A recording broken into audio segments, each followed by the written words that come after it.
Well, today we have with us Steve Hensley, who is the County Director of Homeland Security and Emergency Management. Steve, you've got decades of public service and law enforcement behind you, and you've been the county's Homeland Security Director and Emergency Management Director now for in your 10th year.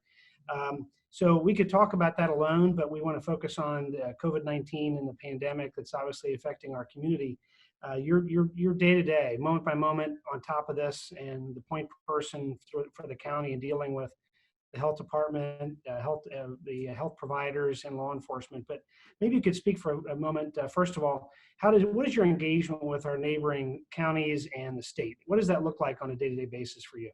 Well, sure, Judge. As you know, back on March the 13th, we declared a state of emergency here for the COVID response, and it's a very unique opportunity for us to exercise plans that we've already had in place. But it does entail daily communications with not only the health department, as you know, you participate in those calls, but with our neighboring counties and state emergency management and representatives from the governor's office as we coordinate these efforts as we move forward. So you have a moment by moment connection to really policies that the governor sets, and then how we react to those as a community. Can you speak also to the reaction in terms of how you help navigate for things like PPE, personal protection equipment, and things of that nature to try and get them into our community? Yes, sir. That is a coordinated effort that starts at the federal level, comes through the state level for processing. Then our PPE is delivered from the Strategic National Stockpile. It comes to a receiving point in Boone County where it's coordinated by Dr. Sadler and her team at the health department. Then we go up and pick up our allocation to be distributed to all the first response agencies, medical facilities, long-term care facilities within Kenton County.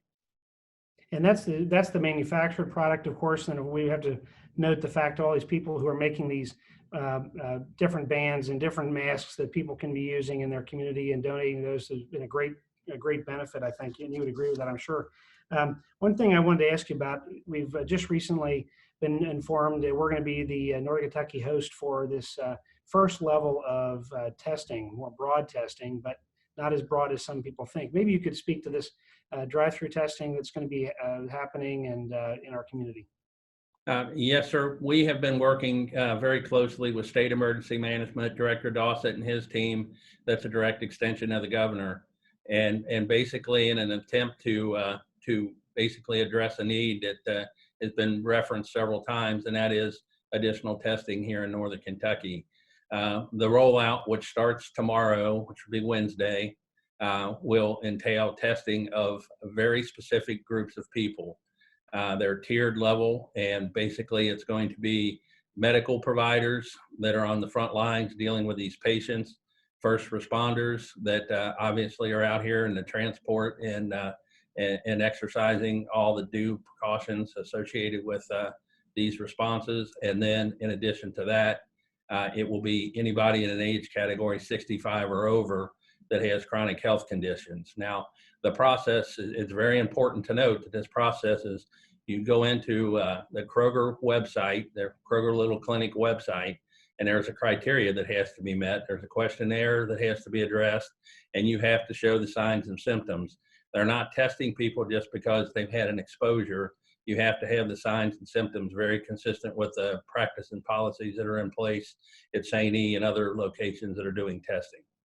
That's a huge takeaway. So it's not just anyone who wanted to test, number one. Number two, it says those three categories, and those are for individuals who actually are showing symptoms, and then they actually go online and would do that. And this doesn't remove the existing testing that's going on, for example, at St. Elizabeth, right? I mean, so if I were sick tomorrow and presented symptoms, called my physician up, and that they sent me to be tested at the hospital, for example, that still continues on in our community. This is just added that the state is putting on with regard to in partnering with Kroger.